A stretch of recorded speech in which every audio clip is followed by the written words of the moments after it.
Okay. Ready? Recording and everything. Yeah. Yes. Okay. So here's the basics. Actually, we'll start with you, basket. Okay. Actually, let's start on this side, Steve, since you finished reading your stuff, and then we'll work our way around. This is Steve. What character are you playing? Tell us a little bit what we might know about you. Desmond Brooks, first class, he's 24. He's from Texas. Okay. Can you do a Texas accent? No. Ah, okay. That's okay. Weak Southern accent. Okay. Do a weak Southern accent. Okay. So, what else would people know about him just from seeing him? Probably the description is the one thing we have to talk about. He looks like he's pretty solid. He's very solid. Yeah, he's very solid. He's pretty strong. Very intelligent. Looking at him, you would expect him to be intelligent. Okay. He's intelligent. What's it say down here? Physical description? Though not particularly large, Sergeant Brindle is solid, strong, remains clean shaven, and keeps his hair cut short. Strong voice, he always stays calm and fire in most situations. Okay. That's Sergeant Brooks. I'm Private Ray Herbert. Private Ray Herbert. I'm going to try to do a Southern Louisiana accent. Oh, okay. Bear with me. That's fine. Just give us a physical description of Private Herbert. Neither attractive nor unattractive. He puffs a lot from cigarettes. He uses chain smoke. He often has trouble focusing. He looks like he can't focus, and he just kind of looks not well. Okay. Who are you playing there? I am Terrance Washington from New York. Okay. I am described as a good-looking man but high-strung. I am shaky and high-strung. I do have a degree in mechanical engineering, but I do like to smoke marijuana to kind of get rid of the shaky tendency. It's not terribly surprising. Lily, how about you? My name's Darryl Jones, and I'm an Islander. I have always loved flying and I always loved studying birds. You may not recognize me from afar because I often carry a black cloth across my face, but I guarantee you I spot up with everything I see. Anything physical about him that it mentions that you can tell the rest? Yeah, his face is covered most of the time, so. His what? His face is covered? Yeah. Black cloth covering face.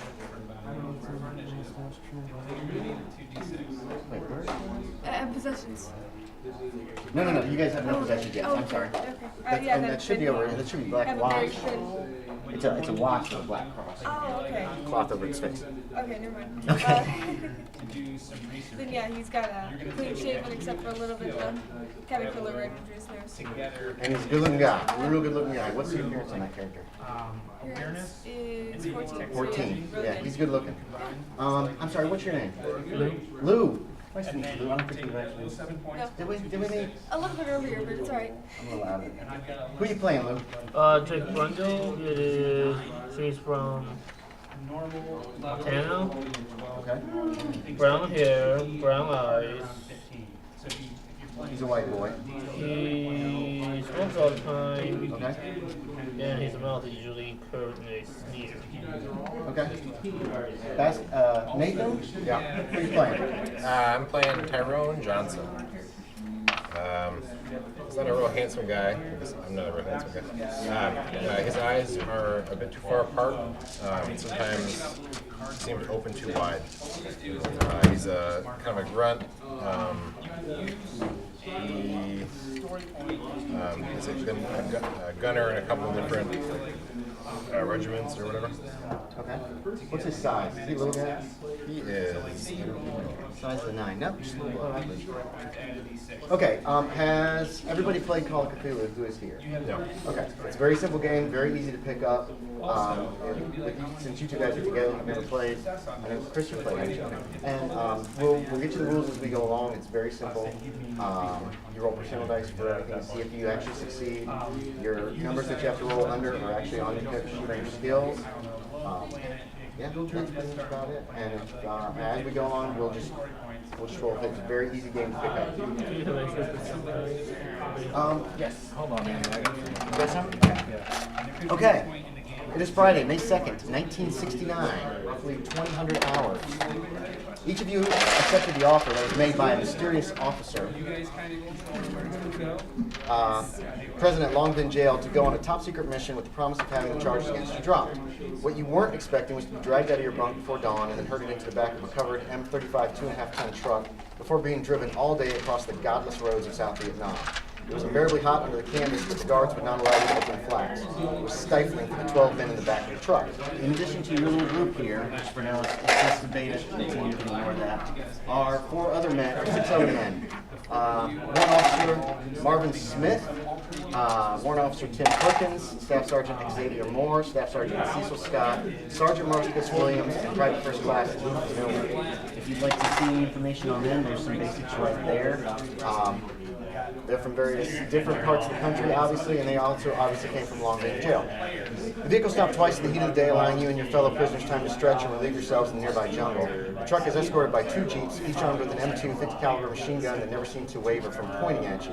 3 heavily armed MPs rode on each jeep in addition to the men driving your truck. Escape was not an option. Besides, this deal's too good to screw up, right? It's well after dark before the truck stops once again. This time you're ordered out at gunpoint and escorted into some kind of tin shed with only a few bare light bulbs burning within.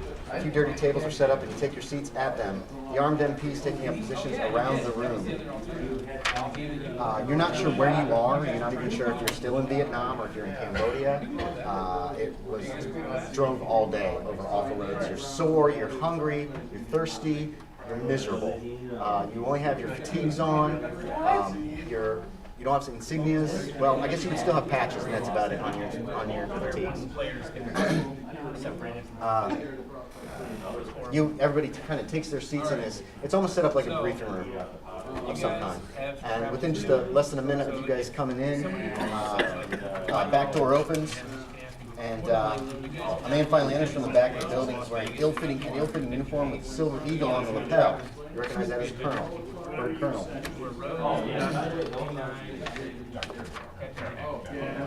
His brown hair is cut in a crew cut, and he has a thick jaw. 10 hut! One of the MPs snaps. The Colonel kind of waves him off. He just kind of ignores him. He walks into the center of the room in front of him. Listen up, dirtbags, he says. I'm Colonel Sorensen, CIA. You've been given a chance to redeem yourself for your crimes against the United States Army and maybe get out of Vietnam without spending the rest of your sorry-ass lives in jail. He pulls out a cigarette and lights it up. Takes a drag. There's a village just the other side of the border that the CIA had been arming and training to fight against the Viet Cong and the NVA. Help us do some of the damage against those goddamn commies using the Ho Chi Minh Trail. Unfortunately, those fucking slaying eyes turned on us. Instead of attacking the commies, they're attacking their neighbors and settling old grudges. Neighbors who are working with us. Before word of this gets out, we need it nipped in the bud. You'll be provided with 2 UH-1C attack helicopters. You'll go to the village. There are landing areas on the east and west side. Each helicopter should take up a position over one of the fields and then blast the village. Alpha team will be to the west, Bravo team to the east. Land and the grunts will police the area and are determining any survivors with extreme prejudice. The village only has a couple of 100 bastards in it, so the helicopter attack should finish them off. Just in case it doesn't, the rest of you convicts can earn your keep. Who are the pilots and the commanders? Two of the other guys raise their hand too, and he says, "You're Alpha team, you're Bravo team, and you guys end up all on that same. You're all on that same side of the room." Any questions? No, sir. All right. He does like that. The MPs are like, "Come on." Again, at gunpoint, they lead you into another side room full of weaponry. Gear, you're able to gear up with all the stuff that's under your equipment on your character sheet, plus the weaponry that your character's been equipped with. If you wish to be equipped with anything else, let me know. There's probably not anything that's not in this room that will be available to you. But there are numerous different guns and weapons. Here's some ideas of the kind of weapons you have. Ignore the stats for them. I'm just using these for the pictures. If you don't like the weapon that your character has, I picked out weapons for the characters that they were most proficient in. Some people are submachine gunners, especially the pilot and the commander, because it's a similar weapon they can have in the and then others as their specialty from I believe you're also armed with several grenades. Anti-personnel grenades. You're also on several anti-personnel grenades. You're not given any thermite or anything like that. No. You don't see any in this room. You actually give a good look, but you don't see any. No heavy machine guns. Nope. They're giving you, and all the weapons they're giving you guys recognize as Chinese, Vietnamese. I know. Vietnamese, Russian, somebody's got an AK-47. I have an Okay, very loud but very powerful gun. Like I said, you guys probably have some machine guns. What is you got an AK? What are you on with over here? I have Talker of TTM, it's the pistol. The Chinese Type 57 is like an AK. It's the Chinese knockoff of it. So if we get whacked, Actually, all four of you can give me an awareness There you go. and technology. so then he sticks his other Hueys. Yep, pretty much. They, you guys had no questions, so, oh, everybody can make, nope, never mind. So you're supplied out. One thing that you're not given, you got a canteen of water, which probably many of you suck down pretty quick. You don't have anything to drink all day. No food, no MREs, no kind of food has been provided to you guys.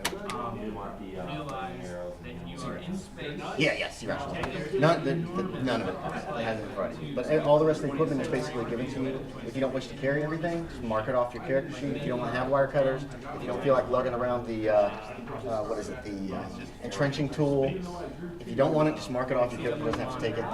You're also given helmets, and you're also given flak vests. And I think it says on the back, on the front, there it is, at the bottom of the armor, it tells you how much damage you can take off of if you're hitting certain areas. Chest or abdomen, the flak jacket takes off 4 points from any bullet that hits you. And if you're hitting the head, the helmet, the steel helmet will take off 2 points.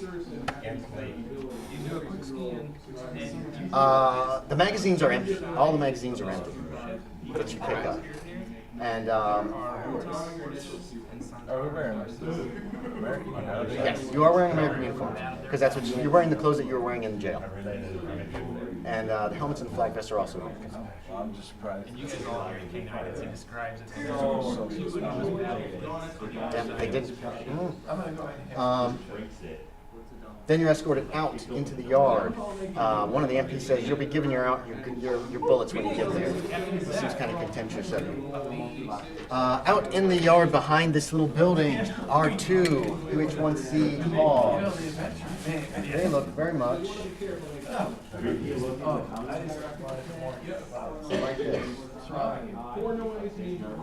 can see that each of them is armed with twin M60 caliber machine guns on the sides. They're not meant to be used by any kind of door gunners. There's also a rocket launcher pod on each side, and on the front you recognize is a 40mm grenade launcher. You two guys, the pilot and co-pilot. The pilot generally. Did you have other news? The pilot generally fires the rockets and the machine guns.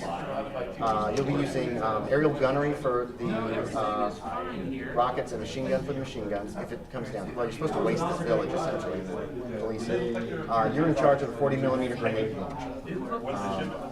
K9 doesn't understand. And you guys load up.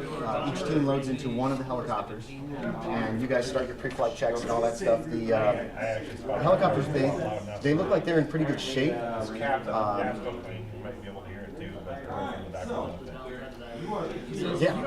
they both look like they're in good shape. And you start flicking switches and getting these things going. Let's see. One moment. People on the ship know about it, if there are other agents on the ship.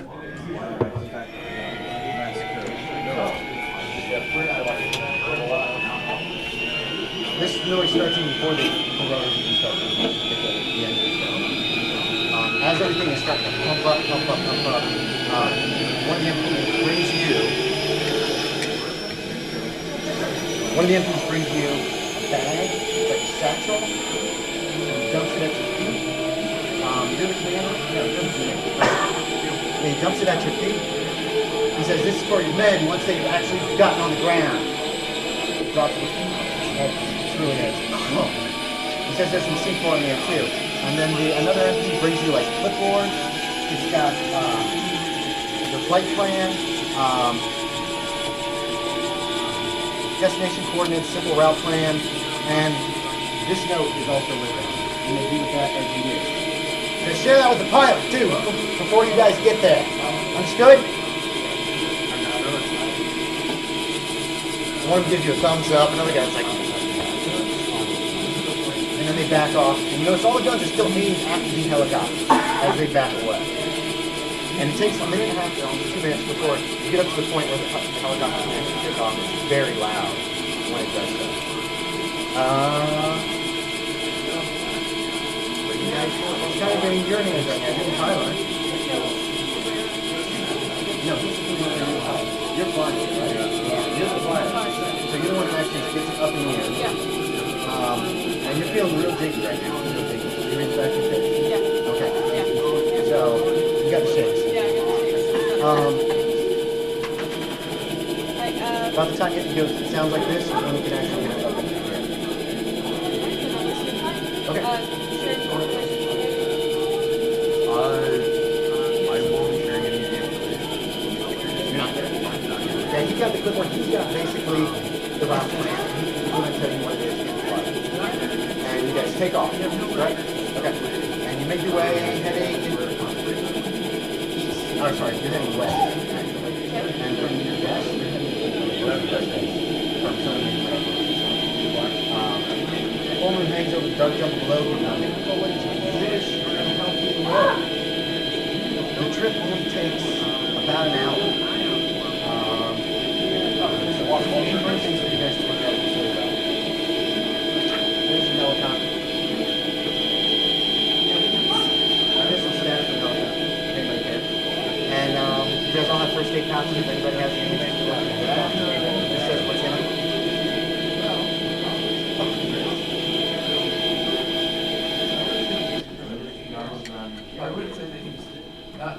The trip is actually surprisingly uneventful. And pretty soon you get to the position you think you're supposed to be in, and you do spot a village on the horizon.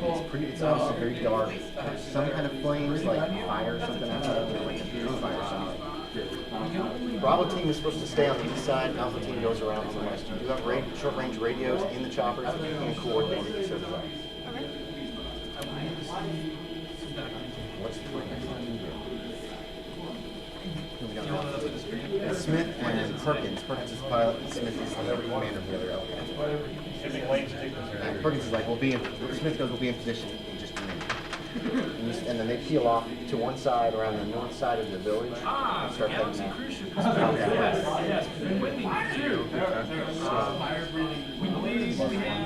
I say we continue this point. Stall as ordered and wait for Okay, Perkins is right. All right, we're in position. Okay. And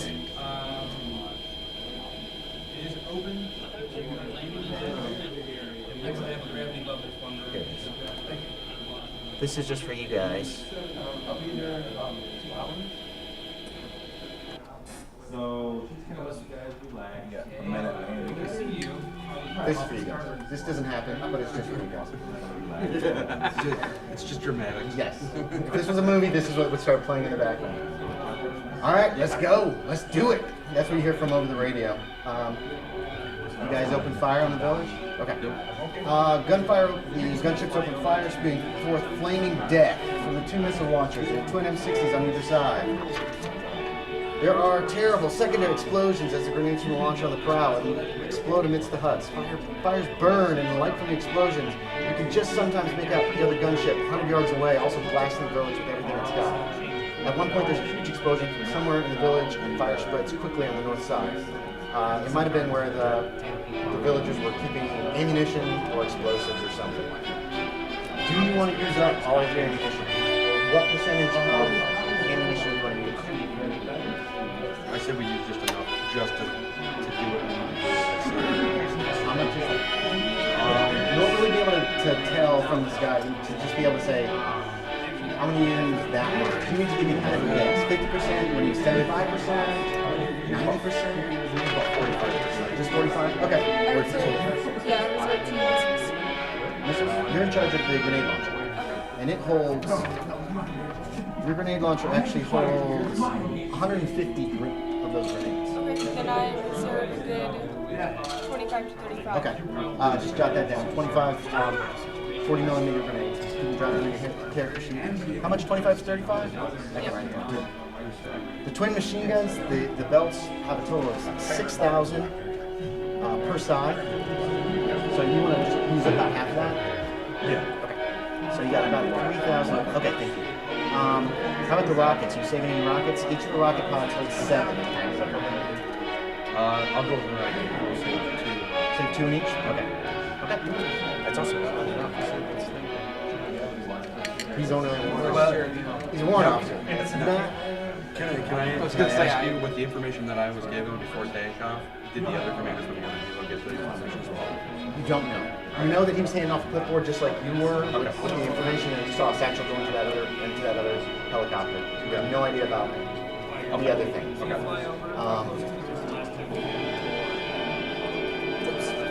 Okay, so, yeah, you guys, this place is a mess with that much fire going into it. You see buildings explode, catch fire. A lot of these were thatch huts, probably with just like bamboo or paper walls.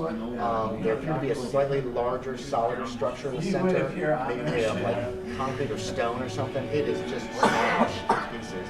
This whole place is either on fire or blown up. Oh, no, you're not even gonna fly towards me. You're just gonna. What are you doing? There's LZs on either side, at least in the west, we're told. And we can, being that it's night, can I see the ground Yes. from where I'm at? And I can There's see enough it starlight, actually it's fairly clear, and you can see where the LZ is. It's a good size. I'm gonna radio to the other helicopter and Okay. say everything looks pretty much gone. Let's get down there and clear like we're supposed to. Roger. Okay, you guys bring the helicopter in. It's super loud. You land on the LZ. Everything goes fine. The radio crackles, and you hear, "God damn it!" And that's Smith, the commander. He says, "Jenkins missed the fucking LZ and puts it in a rice bag." But other than that, then you power down the Huey. What are you guys doing? You hit the ground. But you got no bullets, remember that. You got no bullets in your guns or anything. So keep that in mind. When they touch down, what do you guys do? Anything? We start off looking, they said we're going to get there. Right. You saw them hand off that satchel to him, too, and it was obviously heavy. I'll go up and get the satchel, I'll tell them to get the security perimeter. You know what we're doing. So, you know what we're doing, I'll get you the ammo, just, I want eyes open. Alright, so I'll go. Okay, and so we can use this. There's the LZ. Let's do some of this stuff. Village is that way, I'm going to say. North is this way. That's west. The other helicopter's going to be off that way 100 yards, which is pretty far from the table. Pick a mini for your character. That you can use, that you like the look of, that you'll remember is you. That's the most important thing. A lot of them look alike. These are World War II minis. So, okay, so that's the pilot. He's got the cross.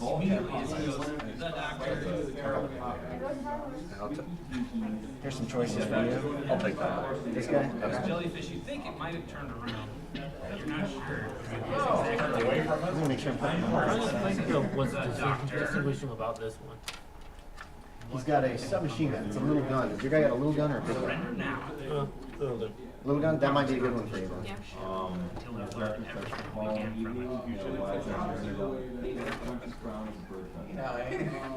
Ground made out of bird skull and bone. Yeah, the pilot's on the right seat, you're on the left seat. And so when you guys are still in the helicopter at this moment, as they go out, he comes up, Sergeant comes up, grabs the satchel from you, and basically it's just loose bullets, all mixed up. It's a mess. But there's also several grenades in there. It looks like there's a dozen grenades. And there's also some little bricks, very solid looking bricks. There's 4 solid looking little 1 pound bricks of C4. And you see also demolition timers, explosive timers. The chopper's still coming down. It takes almost a minute before it actually gets going. You're quickly handing out bullets, trying to get them out. You guys are shoving bullets in your magazines as quickly as you can. Your guns also do not have any bullets in the magazine. There's enough bullets to fill all the magazines that are listed on there. It'll probably take 5 minutes or so to get them all sorted and get them into your guns. But one thing you notice as you're doing that, it's dead quiet out here right now. Just very, very quiet. It's an eerie silence. Nothing can be heard except for the crackle of flames from some of the nearby burning buildings over here. The jungle's very black. A little flickering light comes from various flames in the bombarded village. Otherwise, pitch black everywhere else. Your eyes are have adjusted, but it's still, this way is jungle, and you can't see more than your foot. You get your guns loaded, you get magazines in place, you get all your extra magazines placed in your various pouches and satchels and stuff. Captain Jack is like, as soon What do as you guys do? Alright, I'll take a check. I'll equipment check. I'll make sure we're locked and loaded. Okay. Well, that's you, isn't it? Then the doctor. Alright, Herbert, you got point. You guys can go with them or stay with the chopper. It's your decision. I want one pilot running. And that can change anytime too. If you decide to go with them. You guys do not have radios. Keep that in mind. The only radio is actually in the helicopter. I want one pilot. We're surrounded. I mean, I'm going to suggest I'm not going to order. Right. That one pilot to stay in case we have to make a hasty retreat. Okay. But I want Herbert on point. I want Brindle, Johnson, then myself, and then if one of the pilots are coming, they can stay by me. Stay close.